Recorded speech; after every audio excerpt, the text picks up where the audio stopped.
যে দেশেতে ঘুমাই কত আউলিয়া আউলিয়া দরবেশ, সে যে আমার জন্মভূমি সোনার বাংলাদেশ। সিলেটেতে আসলেন রে ভাই শাহজালাল আউলিয়া, ঠিক কিনা? ইসলাম প্রচার করতে আনলেন শাহপরানকে নিয়ে। কত জাতি হলো মুসলিম, শুইনা উপদেশ, সে যে আমার জন্মভূমি সোনার বাংলাদেশ। এবার আসেন জেলা চট্টগ্রাম রে বারাউলিয়ার স্থান। সিলেটকে আমরা বলি 360 আউলিয়ার জায়গা, আর চিটাগাং গেলে ভাই 12 আউলিয়ার। এই জেলাতে আসে কত আউলিয়া মস্তান রে বারাউলিয়ার স্থান। চট্টগ্রামের ফটিকছড়ি গৌসুল আজম মাঝ ভান্ডারি, হযরত কেবলা কাবা, হযরত কেবলা কাবা গোলাম রহমান রে বারাউলিয়ার স্থান। এমন কোন জেলা নাই যে আল্লাহর ওলি সেজদা দেয় নাই। আপনাদের এই মাদ্রাসার হুজুরদের কাছ থেকে শুনলাম পাশে একজন মজ্জব আউলিয়া ছিল। ভাইয়ের আমার, এই বাংলাদেশ হলো ওলি আল্লাহদের জায়নামাজ, এমন জায়গা নাই যে তারা সেজদা দেয় নাই। যার জন্য বলি মাজার ভাঙতেছ। আমাদের দেশের লালন ফকিরের দল কয়, টান টুন মারলে অসুবিধা আছে নাকি? ওরা গান টান গায়, নামাজ পড়ে না। ওরা কি বলে, মারবে আতশের কুড়া। আতশের কুড়া মানে কি? আগুনের লাঠি। সোজা করবে বেকা তেড়া, জোর জুলুম খাটবে না তাতে, মানুষ কে তো মারার যাবে সাথে। আবার কি বলছে জানেন? মাজার ভাঙলো, ডাবের পরে মুগুর পলে।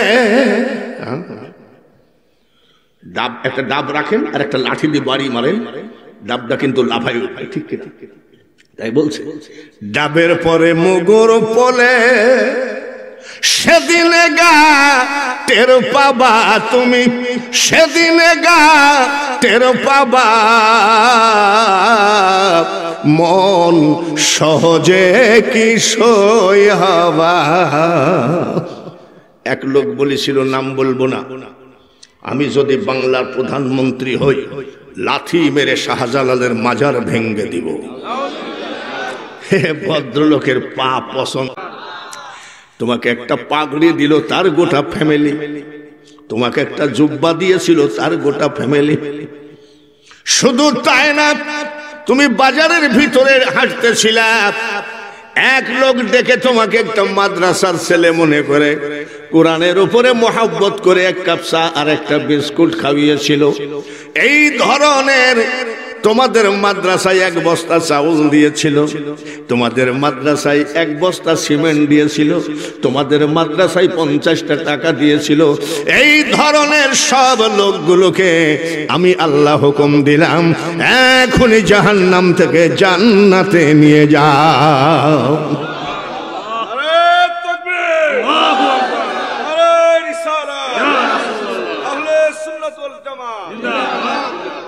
আমি মাদ্রাসায় পড়লাম, এক পারা মুখস্থ করে বাড়ি আসছি।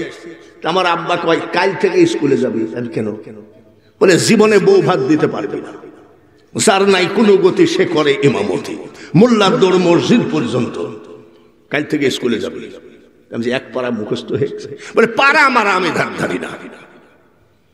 মা আমার জীবিত ছিলেন, কোলের মধ্যে করে শুধু বলছিলেন, কামাই খাওয়ার আশা করি না রে ছেলে, তুই মরিলে মাটি দিবি, আর মরণ কালে আল্লাহ তাআলার কুরআন পড়ে শোনাবি। সাত ভাইয়ের ভিতরে আমি একাই আলেম, বড়জন বীর মুক্তিযোদ্ধা, বাড়িতে যদি কোনো ফাংশন হয়, 4 মণ চাউল যদি লাগে, আমি যদি বলি যে 8 মণ বেশি দাও, বেইজ্জতি হতে পারে। তুই বললা মানুষ কি জানি, গোস্ত কটুক 3 মণ, 8 মণ বেশি গোস্ত দাও, বাইচান্স যদি কমে যায় বেইজ্জতি হবে। তুই বললা মানুষ কি জানিস? কোন জায়গায় আমার দামই নাই। আমার আব্বা মারা গেল, এইবার আমি মাইকে বললাম, আমি যদিও আলেম, আমার বড় ভাই বীর মুক্তিযোদ্ধা আজকে জানাজা করবে, যেই মাইকে বলিস আর আমার বড় ভাই বলছে তোর হাত দুইখান ধরে বলছে খোদার কসম আমি জানাজার দুয়াই জানি না। আমাকে বহুদূর ওয়াজ করতে হবে, ওলি আল্লাহদের ওয়াজ করতে হবে, দয়ার নবীজির ওয়াজ করতে হবে। একটা কথা বলে দিই, বংশের ভিতরে যদি একটা এসপি থাকে, কি থাকে? এসপি। এটা সদর থানা, হবিগঞ্জ সদর থানার ওসি যদি আপনাকে হ্যান্ডকাপ লাগায়, আপনার বংশের মধ্যে যদি ওসি থাকে, আপনার স্ত্রী যদি হ্যান্ডকাপ লাগানো হয়ে গেছে, স্ত্রী যদি বাথরুমের ভিতরে যাই বলে, শোনো এসপি সাহেব, আমি তোমার চাচাতো ভাবি, হঠাৎ করে রাত 3টার সময় সদর থানার ওসি এসে তোমার ভাইয়ের হাতে কি লাগাইছে? হ্যান্ডকাপ লাগাইছে। তাই নাকি? ভাবি ওসিকে দেন তো। আপনার স্ত্রী ওসিকে বলবে সাত ধরেন। ওসি পুলিশের প্রথম গরমটাই হলো চাকরি। কি বলবে? কোন নেতা কাজ হবে না, যান।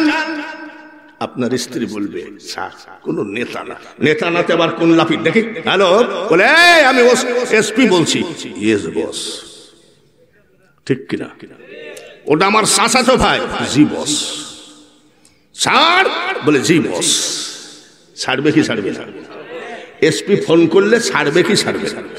খালি থানায় যাইয়ে বলবে যে ওই বাড়িতে যাইস না, চাকরি শেষ হয়ে যাবে। ওদের চাচাতো ভাই এসপি।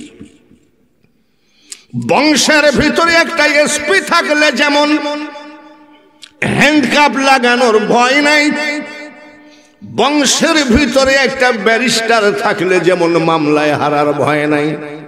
ঠিক কিনা? আর ভুল করো না রে, করো না।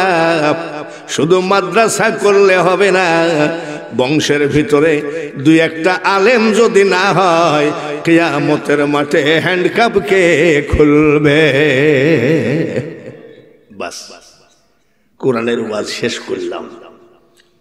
কুষ্টিয়ার প্রধান বক্তার কাছ থেকে পেলাম সর্বশ্রেষ্ঠ জাতি কোনটা, সর্বশ্রেষ্ঠ ধর্ম কোনটা, সর্বশ্রেষ্ঠ কিতাব কোনটা? বলেন আলহামদুলিল্লাহ। এইবার ওয়াজ শুরু হচ্ছে, রাজি আছেন তো?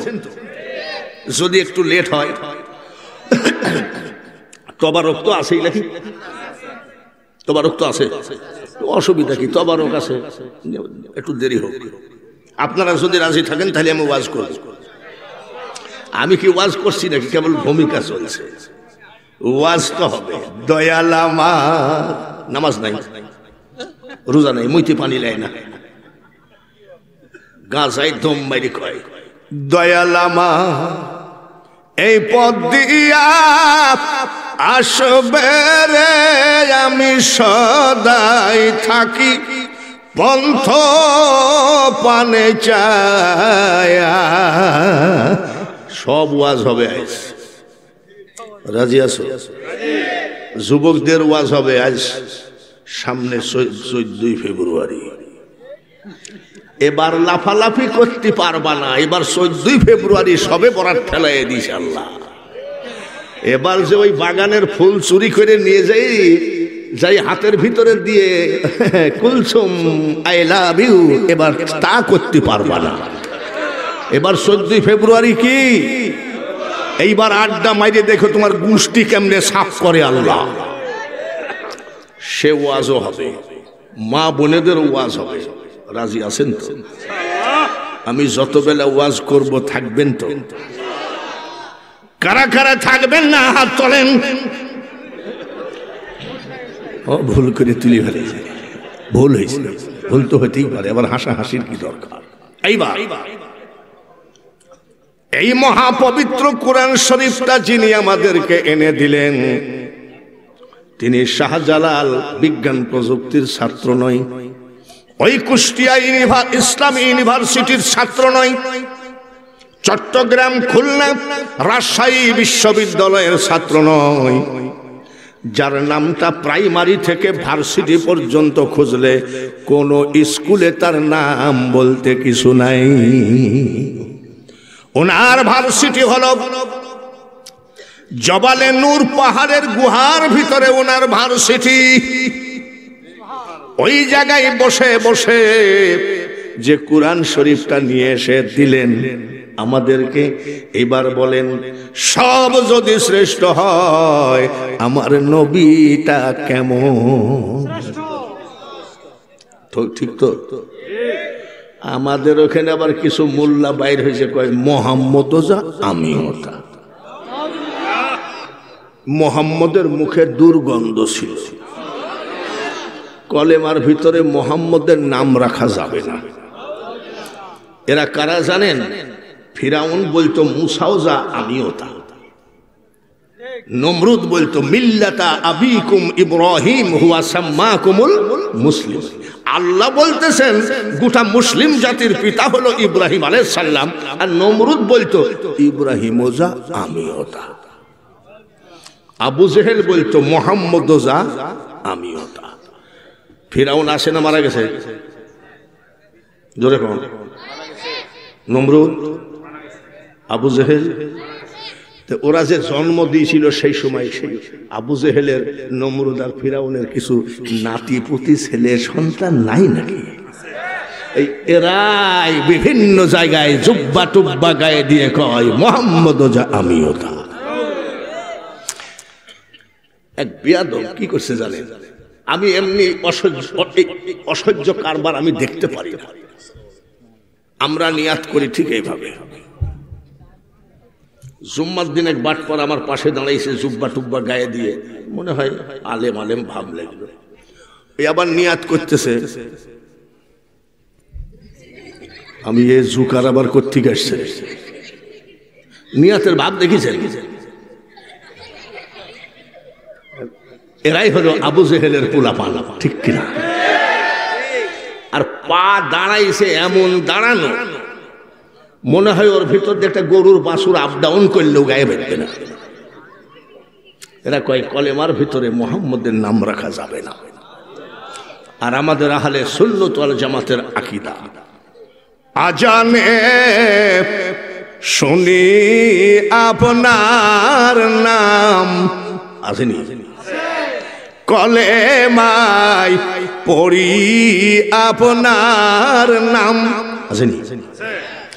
নামাজে আপনাকে সালাম, আসেনি? আত্তাহিয়াতু লিল্লাহি ওয়াস সালাওয়াতু ওয়াত তাইয়্যিবাত, তারপরে পড়েন সালামটা কাকে দিলেন? রে আবু জেহেলের বাচ্চারা, রে ফিরাউন নমরুদের নাতি পুতি, তোরাও তো আত্তাহিয়াতু পড়িস।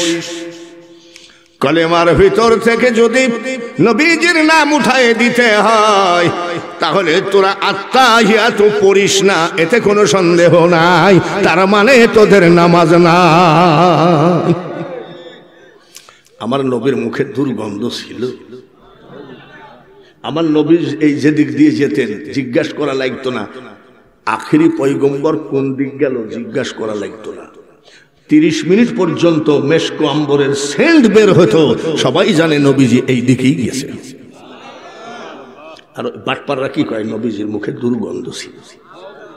এ কত বড় মহাপাপী ওর মা, ওর মা যে কত বড় মহাপাপী, যেরকম একটা নাপাক ছেলেকে পেটে রেখেছিল। ভাইয়ের আমার, নবীজির মার নামটা বলেন। মা আমিনা গোসলখানা থেকে বের হলেন, নবীজির দাদি গোসলখানায় ঢুকলেন। গোসলখানা থেকে নবীজির দাদি বের হয়ে এসে নবীজির দাদাকে বলছে, শোনেন। বলে কি? বলে আমাদের বৌমা তো বিধবা, এত দামি আতর ব্যবহার করলে মানুষের খেয়াল যাবে। যাক বলে আমাদের বৌমা যে আতর ব্যবহার করে তুমি বুঝলা কেমন? নবীজির দাদি বলছে, স্বামী আমি আমাদের বৌমা আমিনার বাথরুমে গোসলখানায় ঢুকেছিলাম। কি আর বলবো গো স্বামী, মনে হলো গোটা গোসলখানায় আতর ঢালা।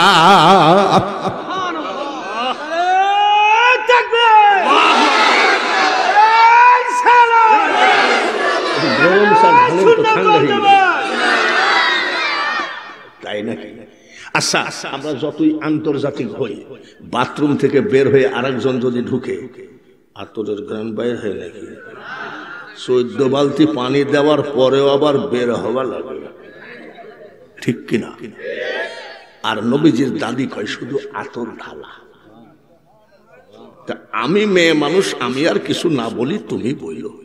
নবীজির দাদা আব্দুল মুতালিব বলছে আচ্ছা ঠিক আছে আমি বলবো। বৌমা শোনো। মা আমিনা দাঁড়ালেন, বলে শোনো, একে তো তুমি বিধবা, স্বামী নাই, আমার ছেলে আব্দুল্লাহ নাই, তুমি খবরদার দামি আতর ব্যবহার করো না, মানুষের খেয়াল তোমার দিকে যায়। মা আমিনা বলেন আব্বা, আমি জীবনে কোনোদিন আমার গায়ে আতর টাচ আমি করি নাই।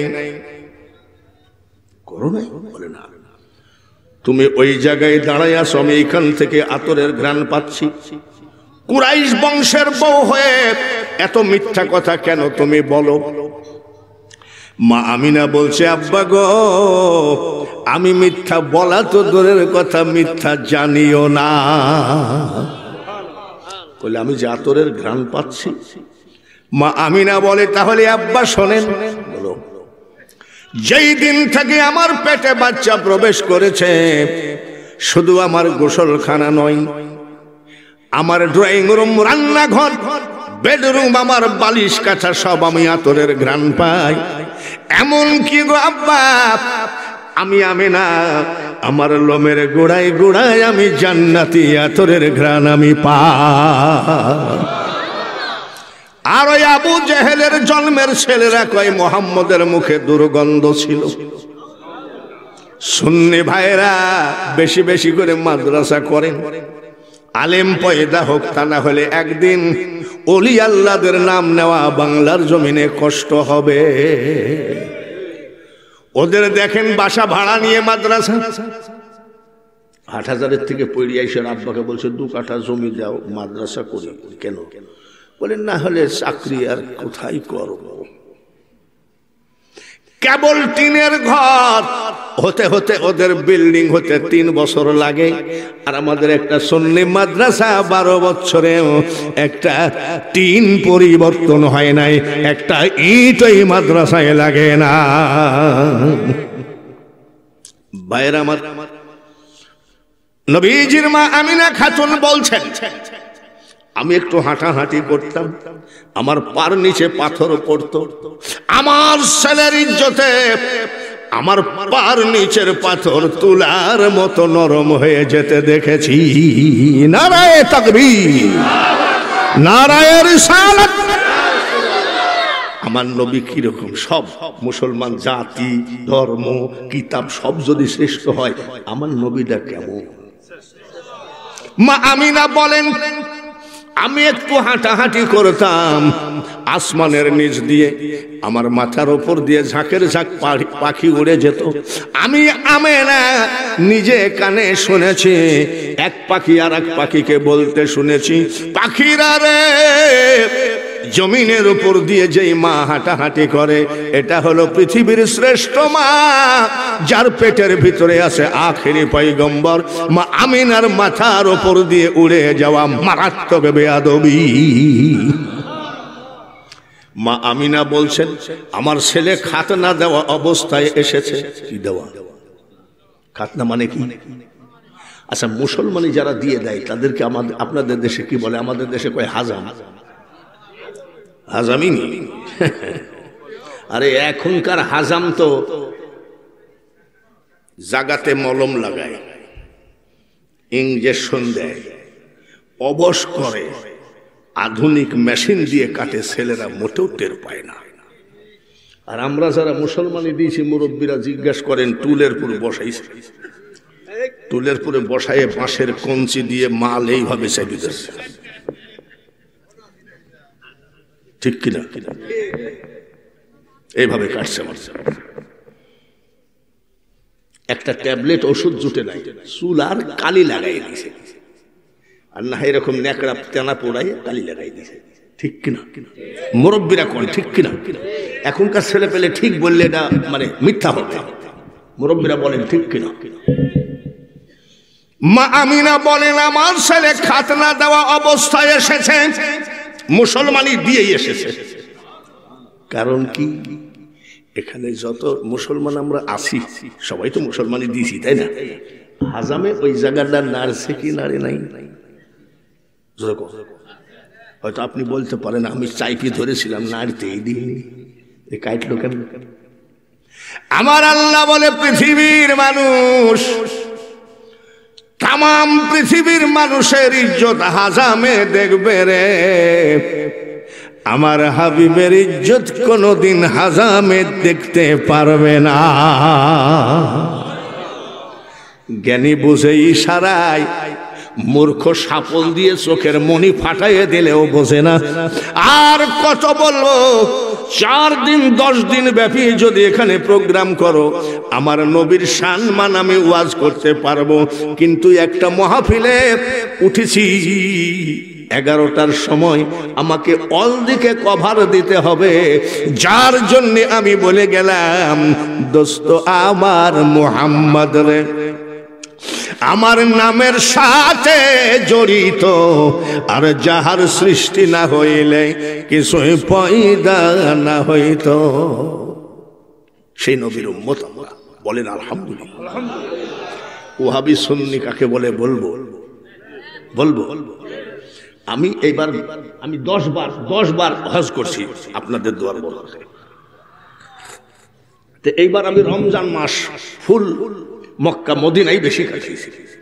আমি নবীজির খাম্বা ধরে কাঁদিতেছি, একা একা, চোখের পানি পড়ে, খাম্বায় লাগাইয়ে দিই একা।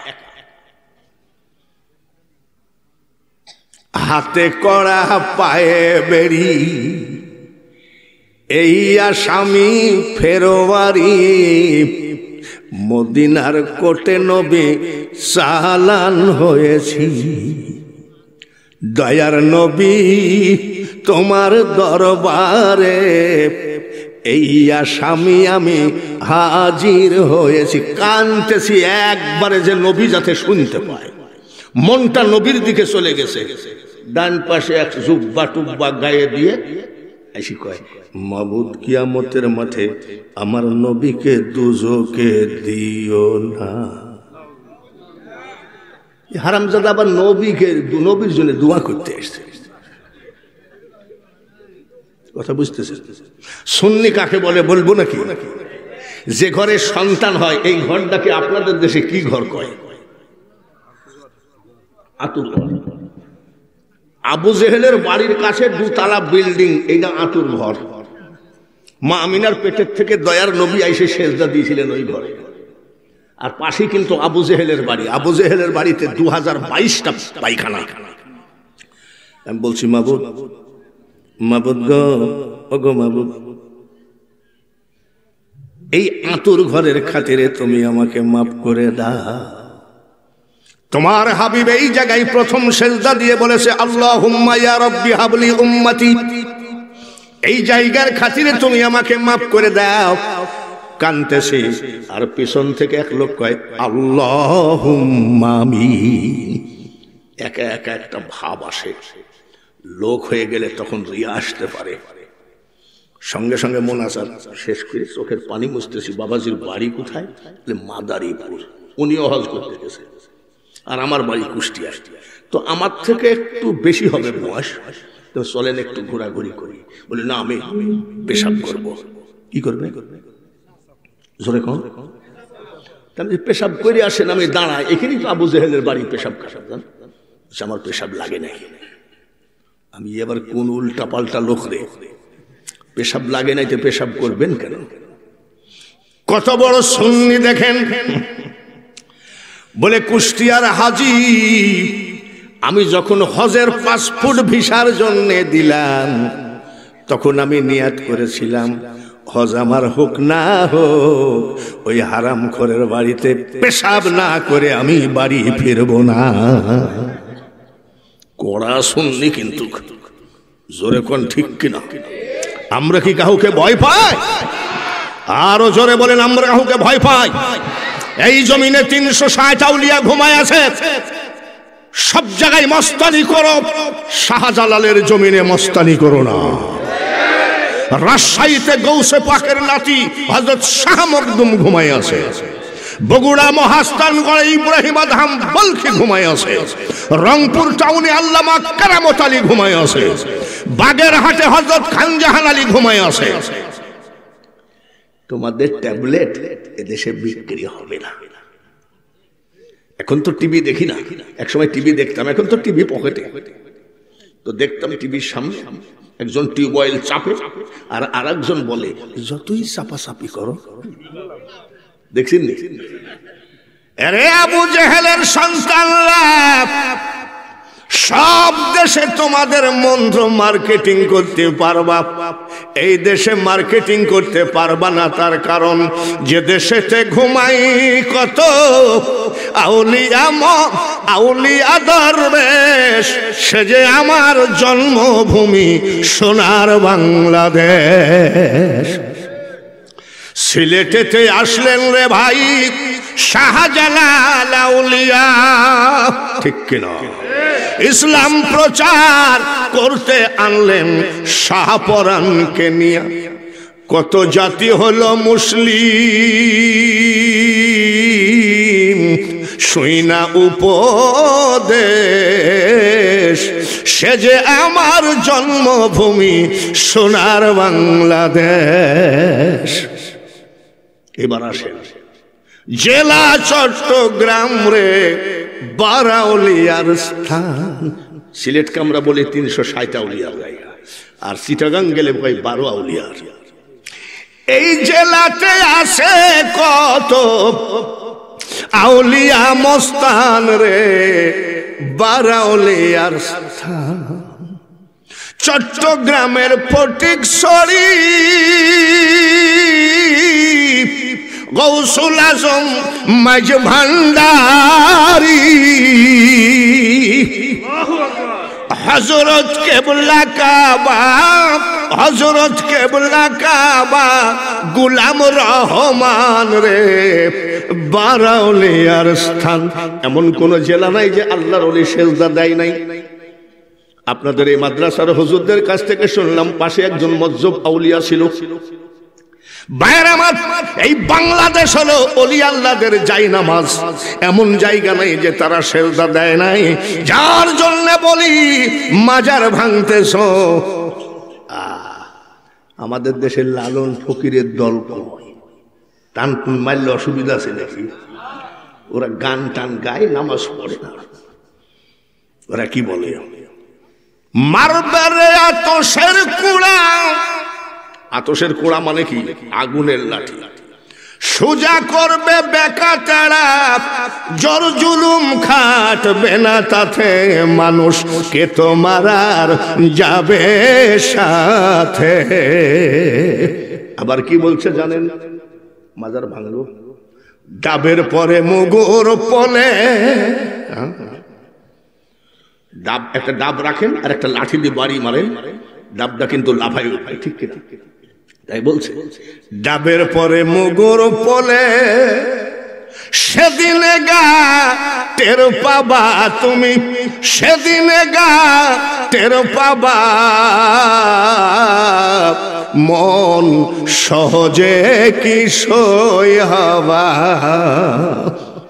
এক লোক বলেছিল, নাম বলবো না, আমি যদি বাংলার প্রধানমন্ত্রী হই লাথি মেরে শাহজালালের মাজার ভেঙ্গে দিব। ভদ্রলোকের পা পছন্দ।